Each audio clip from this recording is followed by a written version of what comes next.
Thank you very much. Thank you very much for that. Thank you. You're very welcome.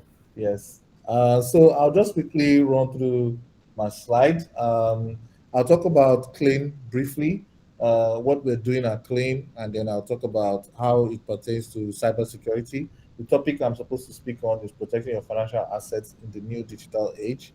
Clane, as mentioned by the introducer, is a mobile payment company.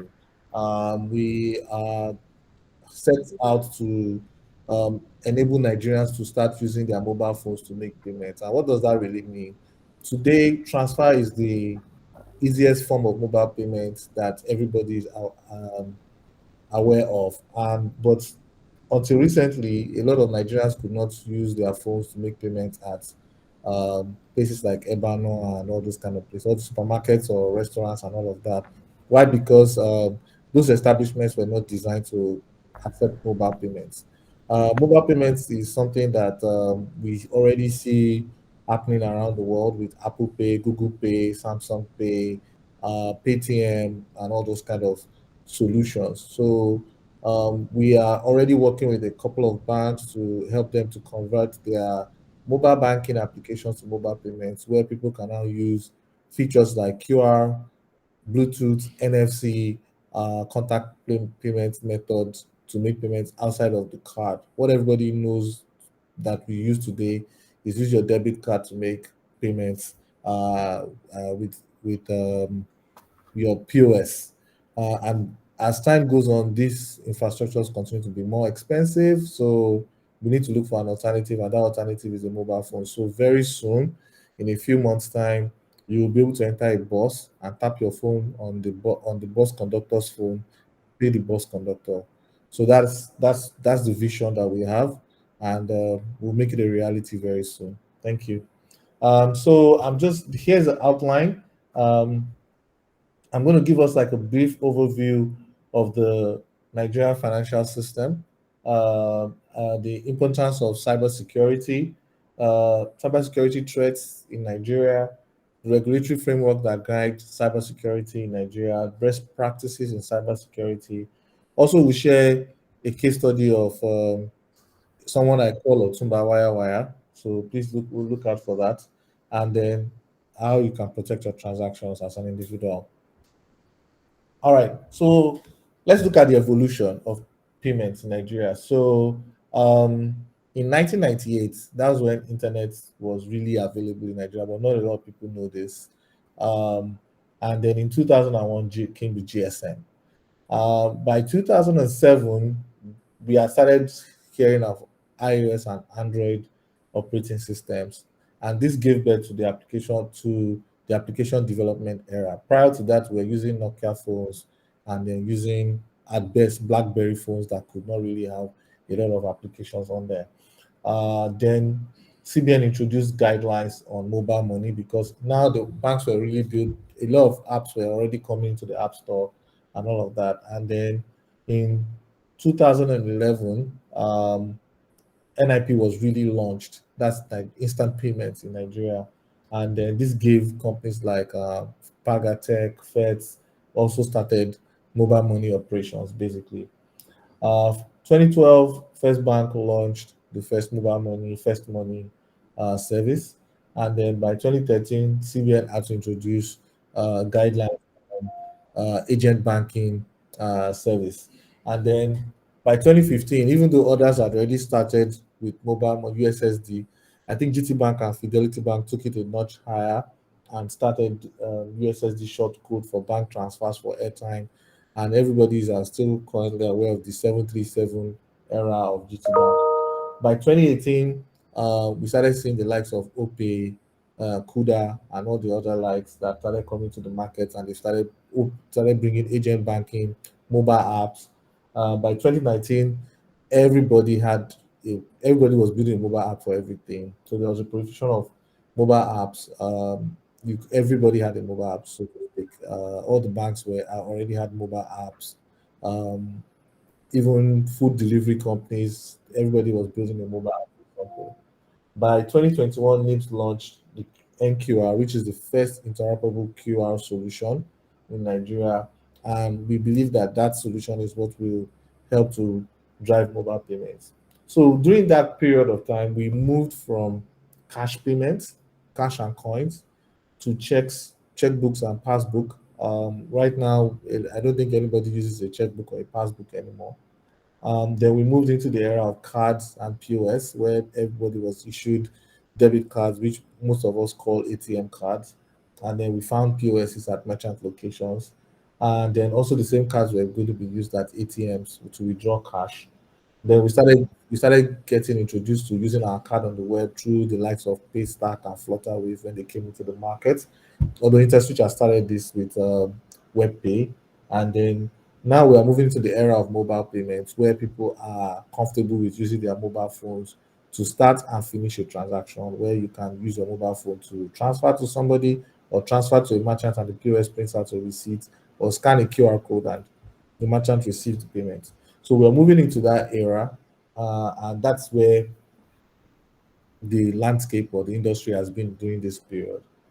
I'll pause if there's any reaction before I move ahead to the next slide.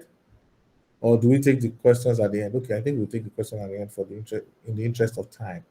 Okay. Um, so who are the stakeholders in the financial services space? We have the central bank, we have the um, mobile network operators and the switches. We have the PSSP, those are the payment solution service provider. We have the PTSP, those are the payment terminal service providers. We have the deposit bank, which is could be a microfinance bank or a proper commercial bank. We have the fintechs and we have the merchants. The deposit banks own the customers. You and I are customers of the deposit money banks. And then the fintechs also create solutions that allow you and I to make payments to merchants. So merchants are the customers. I mean, they are the business organizations that we go to and make payments. So if you go and buy food somewhere and you use your card to make payments on their POS, that person is a merchant or that business is a merchant. I've thought to share all of this information at the beginning so that I provide some context into the conversation that we're about to have around um, cybersecurity. So basically, currently in Nigeria today, cash is still king, it's still the prevalent payment method, followed by cash, debit and credit cards. During the last cashless policy implementation in January, February this year, we all felt the impact where people had to queue in front of ATMs because they needed cash. And majorly that cash was needed for transport and to buy food at the market, and because the market woman was not designed to accept POS transactions anyway. So that's where then we now move to so we now also have mobile payments. We have QR, internet banking. A lot of us use internet banking and use mobile apps to make payments. We have agency banking. Agency banking has been is a lifesaver for many because now you really don't have to go and look for um, a bank to withdraw cash. You can just find a POS person right on your street and withdraw cash. And then we have USSD payments, and then we have the online payment gateway where people still use to make payment for food and other things online.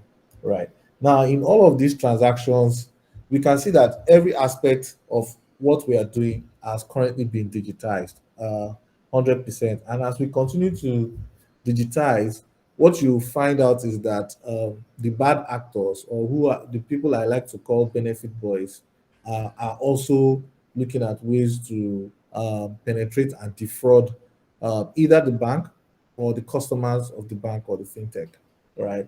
And so you no longer hear, you just only hear scanty cases of bank robbery attacks. Bank robberies don't happen physically anymore.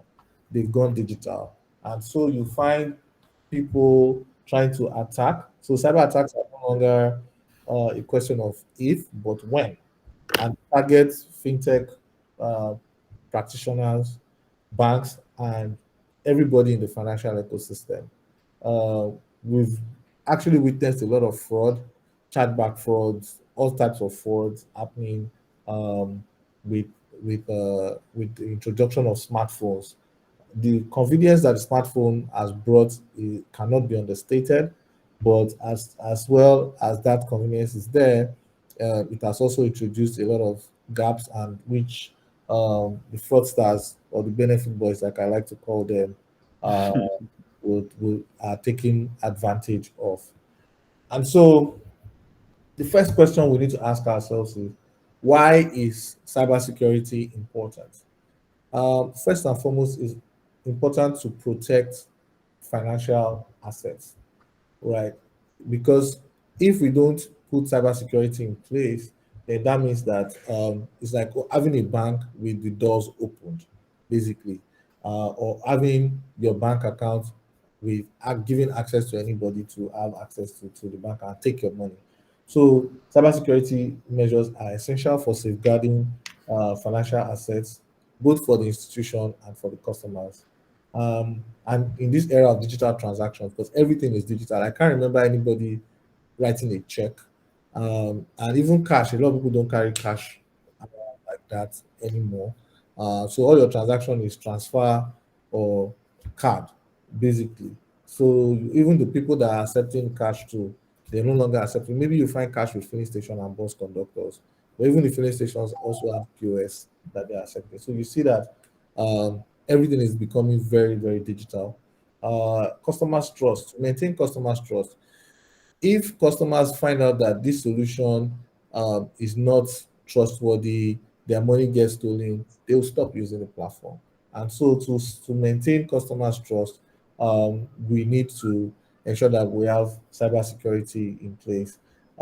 Regulatory compliance. Again, banks like the Central Bank of Nigeria has mandated that all financial institutions should implement robust like cybersecurity measures, and also train their customers on the importance of keep safeguarding their um, personal identification number and other things like that. So, because this non-compliance can lead to a reputational damage for the bank.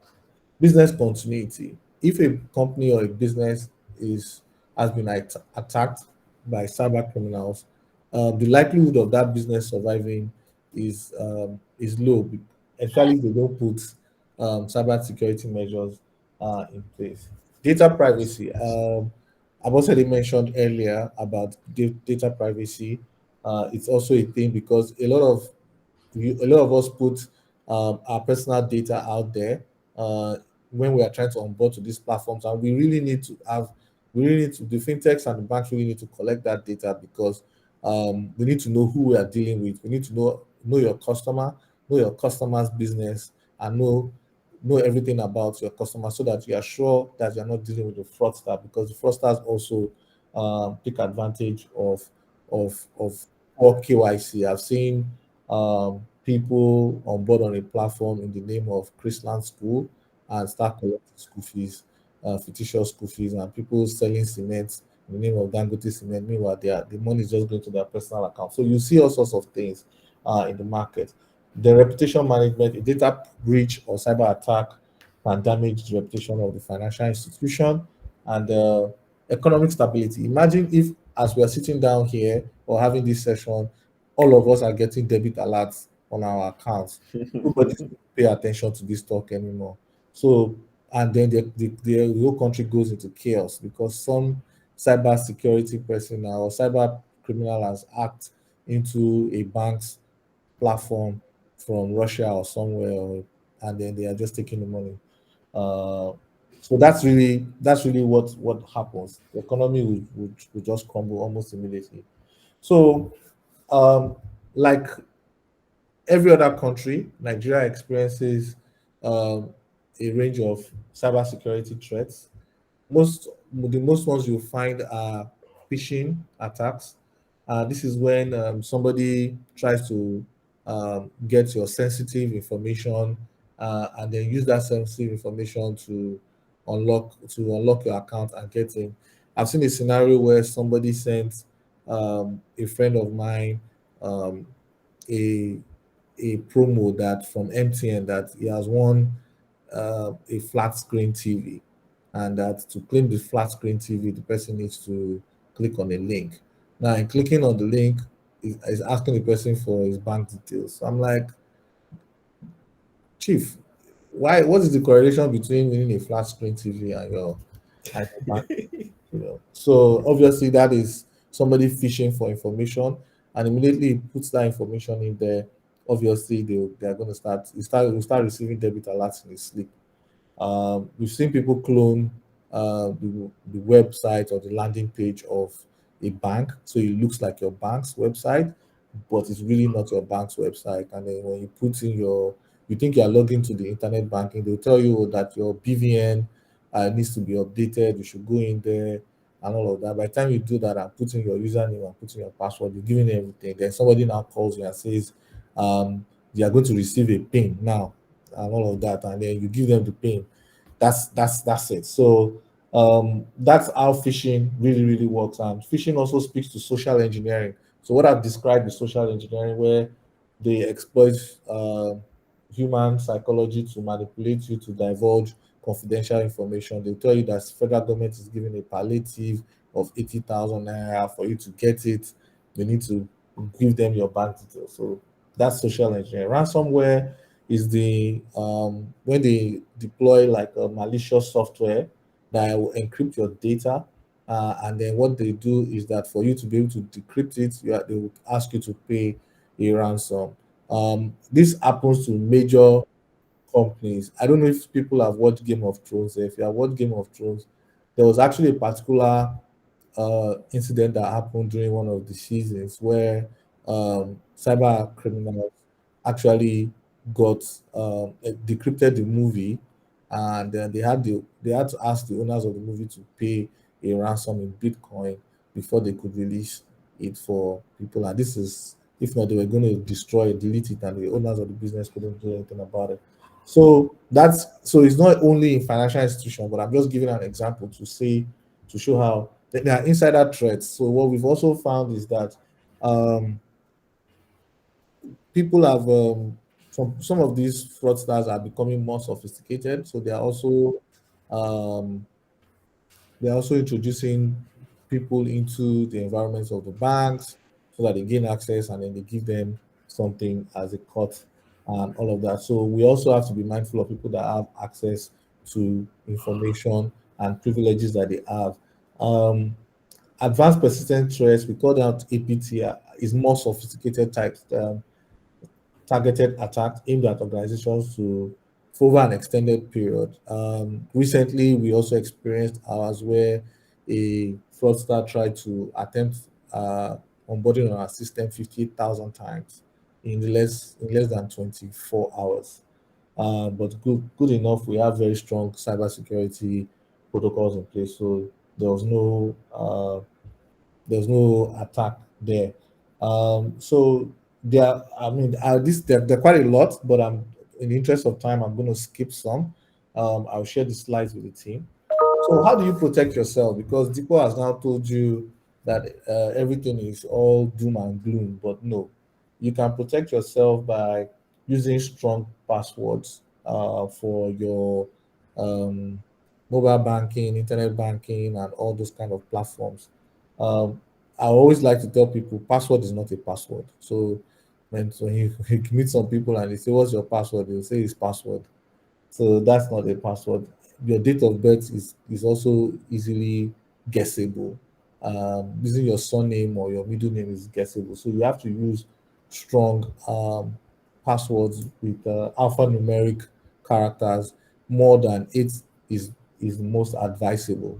Enable two-factor authentication whenever possible. Enable two-factor authentication. If you look at payments in Nigeria, most of the time they will ask you to put a PIN and then to authorize the transaction. So that's what two factor is more about what you have and what you know. So what you have, if you are doing a payment from your mobile phone, you have the mobile phone with you. So obviously it is you logging into the mobile app. What you know is your PIN. So when you put the PIN, only you are supposed to know the PIN. So when you put the PIN in, that's two-factor authentication in the simplest form. Um, there are phishing scams as well, like I mentioned earlier. You can, for other business, you can regularly update software. When you're using other people's Wi-Fi, be careful, especially avoid using public Wi-Fi. That is not really prevalent yet in a lot of places in Nigeria. So you don't really find Wi-Fi at the airports and all those kind of places, but you find Wi-Fi outside of Nigeria. Please be careful. You need to constantly educate yourself on the trends and what is going on. Be cautious with personal information. So how you share your personal information, even on social media, people post everything about their life on social media. I wonder how people know so many things about them. I think it's very, very important to be discreet at times. When you take a picture in front of your house, the number of your house is showing at the background. So now I know where you live. So basically, it's easy, and every time people do stuff, there's a digital footprint on everything that you do. So be careful on how you put that. Limit access, only share your financial information with trusted individuals. Secure your devices, so put a pin or lock your device so that only you, maybe you open it with your facial recognition or biometrics to get into your device. And then also periodically monitor your accounts. Make sure you get SMS alerts or even log into your mobile banking app to just be sure that everything works. For bigger companies and for everybody, there are a lot of cybersecurity best practices. So I'm not going to bore you with a lot of this information, but I'll just really speak to the ones that I think are quite important. But all the information is there, right? Uh, First, in websites, when you go to a website, check for that website security. That website needs to have HTTPS, because if it doesn't, it means that you probably might be able to you might be putting your card information on a fake website. And what you find is that most Google and some other browsers will always tell you that this website is not secure and should not put. But a lot of people don't read those things; they still ignore it and put their details. So avoid public computers as well, or networks. I mentioned that earlier. If your card is lost or stolen, you can report it immediately. Some banks have already put something in their mobile banking app to where you can report your card, or you can even utlist your card immediately. Um, Use secure banking apps. So make sure that it's your banking app that you downloaded from the app store that you are using for your. And then, like I said, protect your PIN. Your PIN is a personal identification number. It should not be shared with anybody. Nobody should know your PIN, because in the event that you give your driver or somebody the PIN to go and withdraw cash for you, that person knows your PIN. So if anything happens, the bank is no longer liable. So you need to do that. In terms of regulatory framework, I'm trying to be fast here so that we don't spend too much time. Um, in Nigeria, there are several key cybersecurity regulations and guidelines that have been introduced by CBN. And here are some of them: the Cyber Crimes Prohibition Prevention Act of 2015. This act addresses a wide range of cyber crimes, including unauthorized access to computer system, identity theft, online fraud, and more. It outlines the penalties for cyber criminals and provides a legal framework, because that is the bedrock. The CBN also introduced cybersecurity guidelines for deposit money banks. Those guidelines are available on CBN's website. CBN risk-based cybersecurity framework and guidelines for payment service providers. That is also available on the CBN's website. And then operations on electronic payment channels in Nigeria. You'll find all these guides available on CBN's website. And consumer protection framework. I think a lot of people are not aware of the power that they have and the rights that they have when it comes to consumer protection. So my recommendation is for everybody on the call this morning to go ahead and take a look at this the consumer protection framework, because then you know your rights, especially when a fraud does happen on your account. CBN KYC, anti-money laundering, AML regulations is also there. And KYC is really, really big. You know that in Nigeria, we don't have a central database of everybody in Nigeria. So it's very, very difficult to track people down. And so a lot of fraudsters are taking advantage of that loop as well. And they are using it to commit all sorts of crime, including money laundering as well. I'm going to play us a very interesting video. I call this guy Otumba Wire Wire. Please pay attention and let's um, please let me know if you can hear the audio. Yes, we can hear. Issue ilé tó ṣẹlẹ̀ wáyà nílé sim transaction ní wọ́n máa pè sim transaction so sim transaction eléyìí local wire ni any alasim tí bá ti rí tó bá ń lo bank máa ṣiṣẹ́ lórí ẹ̀ máa yọ owó lórí ẹ̀ máa withdraw máa tún ṣàlàyé fún mi sí tó bá jẹ́ pé wọ́n mú sim fún mi sìn bí ẹni alasim pé wọ́n á tẹ kóòdù yẹn *425 *100 tó show bank ẹni ẹ̀ ń lò. So one access bank will show, one access bank can see my die *901 *00#. O ma show account balance any. So to I show account balance, to buy very reset pin, o ma be account number any àti date of birth any. To buy be méjèèjì. O ti account number o ma save so you contact. I'm ma save so you contact. I'm not going to save so you contact. So to buy account number you contact any. Give you any. My father details jáde *565*0#. So tó bá tó wá gbé jáde báyẹn màá register tó bá tó wá register bank ẹni yẹn màá máa ṣe transfer. Màá change pin màá register tó bá di change date of birth yẹn date of birth kì í change ẹ̀ tó bá di date of birth yẹn màá ti ó máa bẹ̀rẹ̀ yes exactly account number àti date of birth ó máa ní kí n create pin màá create pin kí n máa ṣe transfer. Tó bá sọ lákàtà ni ìgbà mi máa tẹ́ pé àwọn àkáǹtì bá salary account ni máa fi yáwó máa fi loan bẹ́ẹ̀ ni sà bẹ́ẹ̀ ni tó bá gbé salary bá gbé kò sówó ń bẹ̀ tó bá gbé salary account ni máa fi loan. Ó yẹ àwọn mímọ̀ àti pé 15,000 àwọn mímọ̀ àti pé 20,000 àwọn mímọ̀ àti pé 5,000 ó yẹ jẹ́ ní ẹ̀sà. Ìgbésẹ̀. Tó bá rí. Sorry, I'm still on it.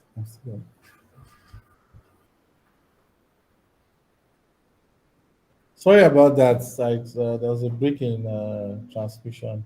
I don't know what happened. But I mean, basically, what has happened is that this guy, if you look at him, you think that he's an illiterate guy, that doesn't know what's going on. But this guy is very, very literate. He knows exactly what he's doing. He's taking advantage of the gaps in the system. Basically, what they do is that when they steal your phone, they do a SIM swap.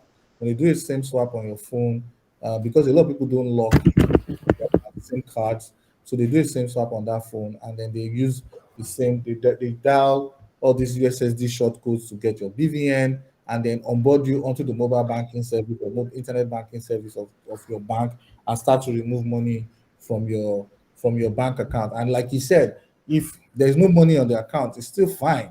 What they will do is that they will go and borrow money from PalmPay and all these other guys from you on your behalf, and then that money will be credited to them, and then they disappear, and then all those PalmPay guys are chasing you up and down. You're wondering what happened. So and it all starts with the mobile phone. Like, so this guy doesn't need to get a gun. He doesn't need to. All he just needs to do is get somebody's phone stolen, basically. And people that even steal the phones know him, so they bring it to him. He's an expert in financial services for the criminal world. So basically, that's it. And I think that's the end of my presentation. I'm happy to take questions. Thank you very much, Tiko. We really appreciate. A hand is already raised. That's God George. You go ahead, but I just want to quickly ask, based on your last delivery now, but they move this money to other accounts. Yes. So is it not possible to track that and catch them? Because usually nobody talks about that. Even the kidnappers and all those fraudsters, they always move the money to another account. Is it that the people cannot be found?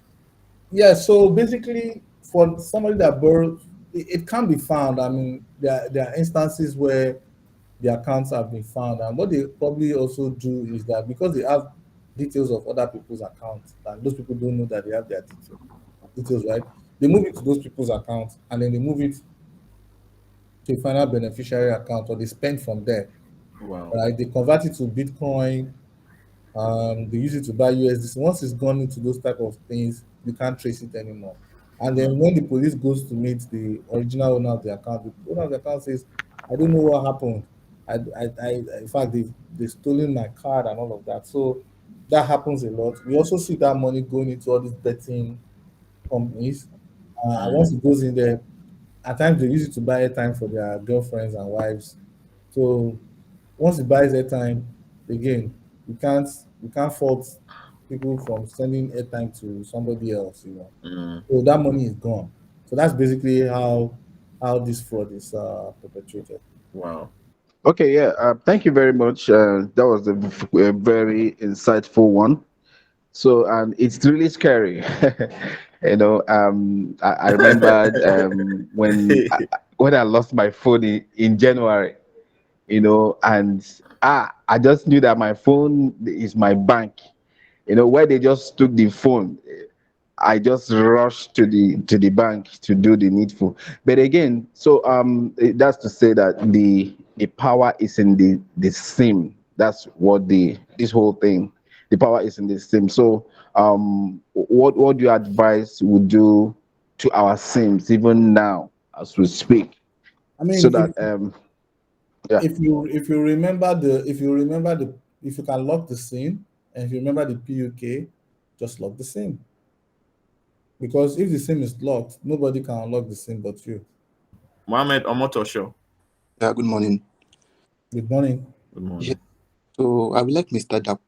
Dipo to re-explain. I think what I want him to explain is on his second or third slide where he was talking about APT. I think I'm misunderstanding. I'm not getting something right there. APT. I think that Advanced persistent threats. yes, I would like you to re-explain that concept, sir. Okay, so an advanced persistent threat is a kind of threat where it's a targeted and sophisticated threat to your system. They want to penetrate your system and be able to extract information from your system. Maybe if you think about a bank, for instance, they will probably want to get into the bank's customer information and be able to use that information to defraud the customers, for instance. So this is a targeted stress. It's to infiltrate the financial system and it's to leading to data theft, espionage, or all of that. It's really very, very sophisticated. It's done by guys on the dark web and all of that. So it's something that is part of the threats that we face as a country.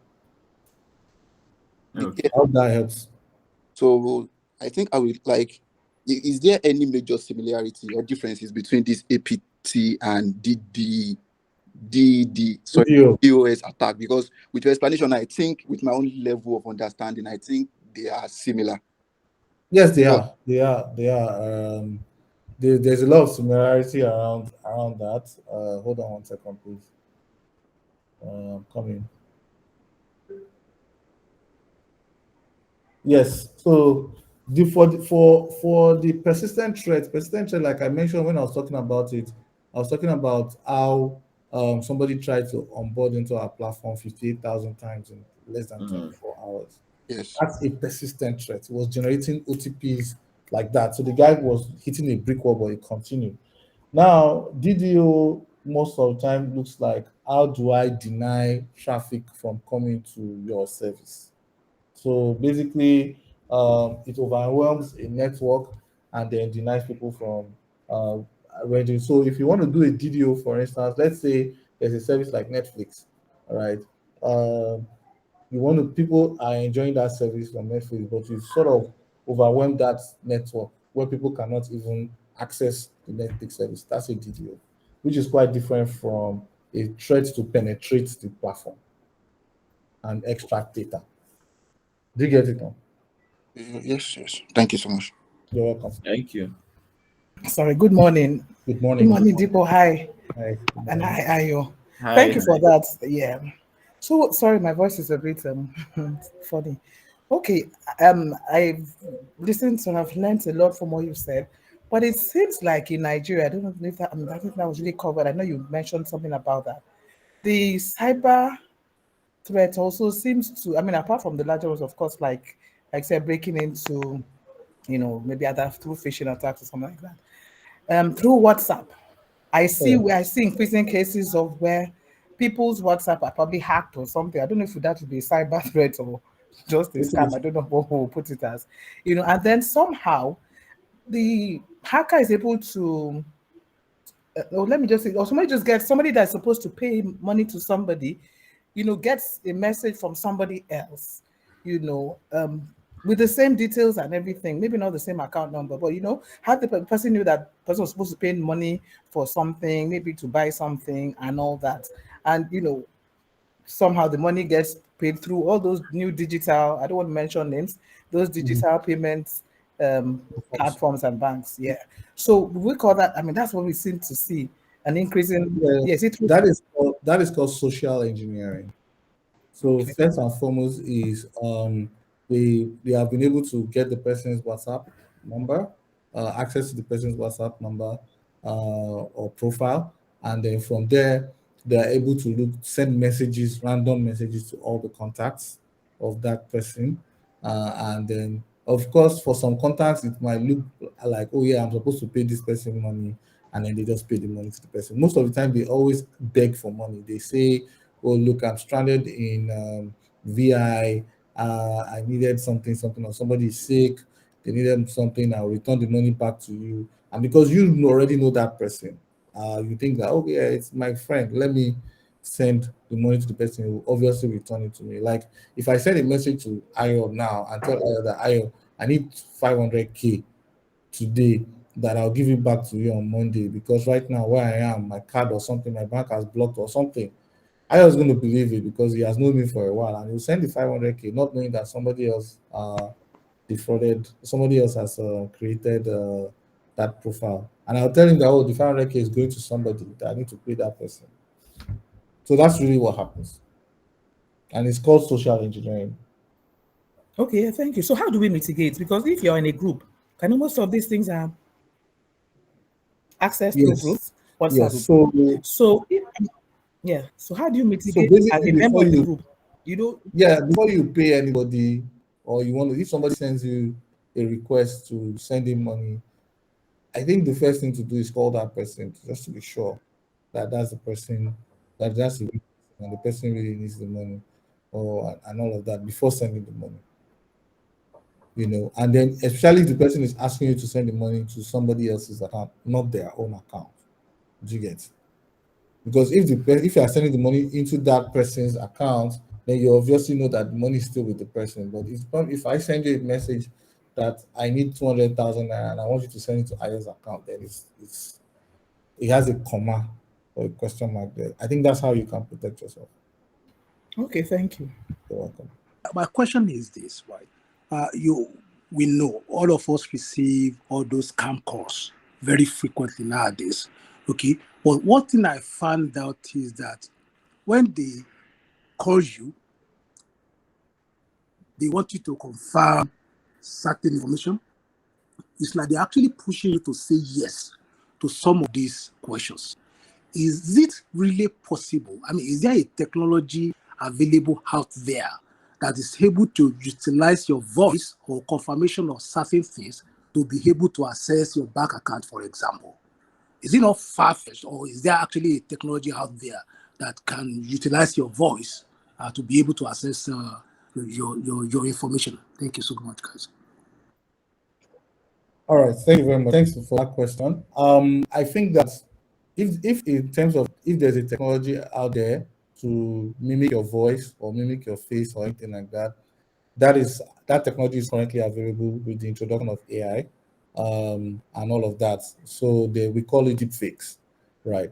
But the truth is that that is not available yet in Nigeria. What I mean by it's not available yet in Nigeria is that on the corresponding side, on the mobile banking or the internet banking or the banking infrastructure in Nigeria does not support voice recognition, facial recognition, and all of that as part of authentication and authorization for your transaction.